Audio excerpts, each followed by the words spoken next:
करना है। मैं आदरणीय कमलेश्वर पटेल जी पूर्व मंत्री को निवेदन करूंगा कि वो आए और अपनी बात रखें।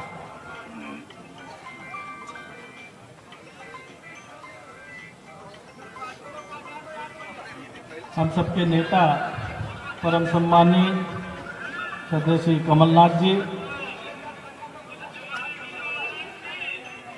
बहुत ही बड़ी सम्मानीय श्रद्धेय श्री राजमणि पटेल चाचा जी,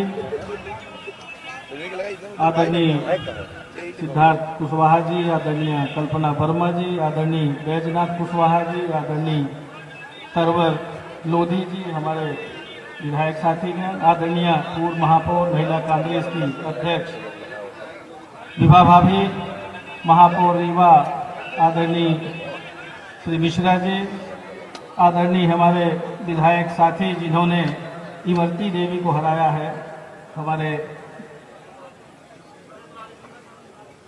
सुरेश राजे जी, उपस्थित हमारे जिला कांग्रेस कमेटी के अध्यक्ष दिलीप मिश्रा जी, शहर अध्यक्ष आदरणीय खान साहब, उपमंचासीन हमारे सभी सम्मानित कांग्रेस पार्टी के वरिष्ठ नेतागण, उपस्थित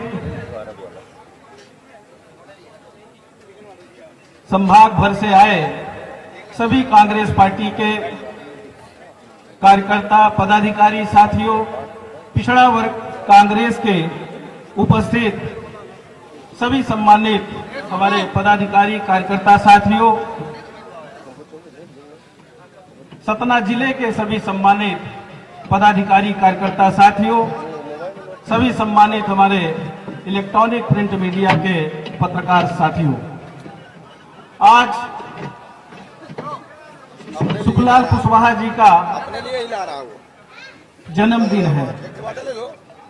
हम उनको नमन करते हैं, उनको विनम्र पुष्पांजलि अर्पित करते हैं। सुखलाल कुशवाहा जी ने जीवन पर्यंत वंचित शोषित वर्गों की लड़ाई लड़ी, संघर्ष किया, सांसद चुने गए और हमेशा संघर्ष करते रहे।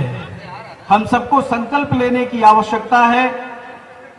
आदरणीय कमलनाथ जी के नेतृत्व में मध्य प्रदेश में कांग्रेस की सरकार बने, क्योंकि 15 महीने के कार्यकाल में जिस तेजी से आदरणीय कमलनाथ जी ने पिछड़ा वर्ग के हित में काम किया था, हम कह सकते हैं कि भारतीय जनता पार्टी की सरकार 18 वर्षों से काबिज है।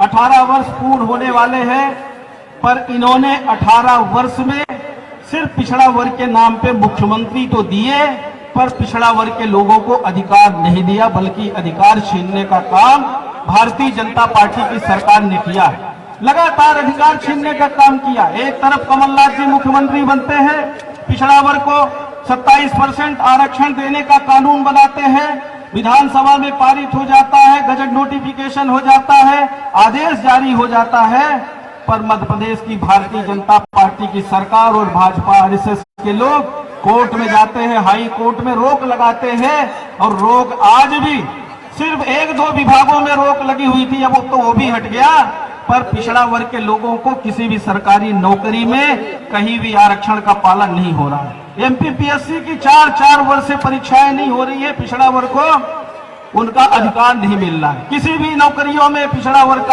के लोगों को अधिकार नहीं मिल रहा है। मिले हुए अधिकार को छीनने का काम किया। पंचायतों में जो अधिकार पिछड़ा वर्ग के लोगों को मिला हुआ था, 26% आरक्षण था, जो स्वर्गीय राजीव गांधी जी 73वां संशोधन विधेयक लाकर निकाय चुनाव को सशक्त बनाने का काम किया था, निकाय जनप्रतिनिधियों को अधिकार संपन्न बनाने का काम किया था। कांग्रेस की सरकार ने उसका पूरी तरह से 93-94 में जो अधिनियम बनाया था, उसको खत्म करने का अगर किसी ने काम किया, शिवराज सिंह की सरकार ने काम किया। मिले हुए अधिकार को छीनने का काम किया। जो 26% पंचायत प्रतिनिधियों को आरक्षण मिला हुआ था, उसको छीनने का किसने काम किया? शिवराज सिंह चौहान इसके लिए दोषी है। शिवराज सरकार का मंत्रिमंडल दोषी है। सारी प्रक्रिया कमलनाथ जी की सरकार में पंचायत चुनाव, मैं खुद पंचायत ग्रामीण विकास मंत्री था, सारी प्रक्रिया पूरी हो गई थी, सिर्फ जिला पंचायत अध्यक्षों का आरक्षण का नहीं हुआ था। इसके अलावा सारी प्रक्रिया हुई थी। पर इन्होंने नया अध्यादेश लाकर पूरे आरक्षण को खत्म करने का काम किया। न्यायालय में भी इन्होंने पूरी तरह से अड़ंगा लगाने का काम किया। और जो बोलते हैं कि हमने आरक्षण दिया है, आरक्षण देने की बजाय जहां पूरे मध्य प्रदेश में 14 जिला पंचायत अध्यक्ष बनते थे, वो 4 जिला पंचायत अध्यक्ष हो गए। इसी तरह से जनपद अध्यक्षों की संख्या आधी हो गई, सरपंचों की संख्या आधी हो गई, जिला पंचायत जनपद सदस्यों की संख्या आधी हो गई। ये काम शिवराज सिंह की सरकार ने किया। आप सबको समझने की आवश्यकता है कि किस तरह से पिछड़ा वर्ग के लोगों के अधिकार को छीनने का अगर कोई काम कर रहा है तो शिवराज सिंह और भाजपा आरएसएस के लोग कर रहे हैं। आप सबको ये चिंतन मनन करने की आवश्यकता है कि कांग्रेस पार्टी ने हर वर्ग को सम्मान दिया, हर वर्ग को आगे ले जाने का काम किया। कांग्रेस पार्टी अगर है तो हमारा देश सुरक्षित है। हमारा जितना भी विकास का काम कमलनाथ जी के सरकार में इतने तेजी से हुआ है, किसान कर्ज माफी, 27 लाख किसानों का कर्ज माफ करने का काम किया, सामाजिक सुरक्षा पेंशन 300 से बढ़ा के 600 करने का काम किया, 51,000 रुपए कन्या विवाह के लिए आदरणीय कमलनाथ जी ने किया और वो राशि सीधे हितग्राही के खाते में आने की व्यवस्था बनाई थी। अभी सारा नियम बदल दिया। इसी तरह से बिजली का बिल 100 रुपए 100 यूनिट, 1 रुपए 1 यूनिट बिजली का बिल, चाहे वो किसी भी जात बिरादरी का हो, कहीं पंजीयन कराने की जरूरत नहीं थी। इंदिरा गृह ज्योति योजना के तहत किया था। नया सवेरा के तहत कोई संबल योजना नहीं बंद की थी। जो शिवराज सिंह बार बार बोलते हैं कि संबल योजना बंद करती थी, कमलनाथ जी ने, कोई भी कांग्रेस सरकार ने एक भी योजनाएं बंद नहीं की थी, बल्कि इनका भ्रष्टाचार खत्म करने का काम किया था और उसको व्यवस्थित करने का काम किया था। 10 हार्स पावर तक किसानों का ट्रांसफार्मर बदलने की नीति, 10 हार्स पावर तक बिजली का बिल आधा करने का काम किया था। क्योंकि हम पिछड़ा वर्ग के लोग सबसे ज्यादा खेती किसानी से जुड़े, हमारा यही सबसे बड़ा पेशा। तो अगर कांग्रेस पार्टी देश और प्रदेश में आती है, एक तरफ सोनिया गांधी जी, मनमोहन सिंह, यही कमलनाथ जी केंद्र सरकार में मंत्री थे, 72,000 करोड़ किसानों का कर्जा माफ करने का काम किया था। इन्होंने हमें क्या दिया सौगात में?